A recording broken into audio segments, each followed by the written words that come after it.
Siguro kung ako papipiliin kalabanin si Senator Manny, siguro sa basketball kasi wala akong laban sa boxing. Ayaw mo i-try? Wala akong laban sa boxing. Wala akong laban sa boxing. Feeling excited, mainly because I worked hard during the off-season. I prepared for it. I'm ready. Siguro mas more of trying to instill ng good habits.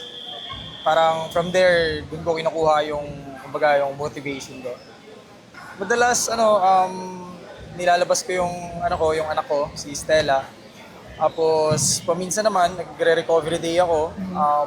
Cold plunge, hot bath. Ayun.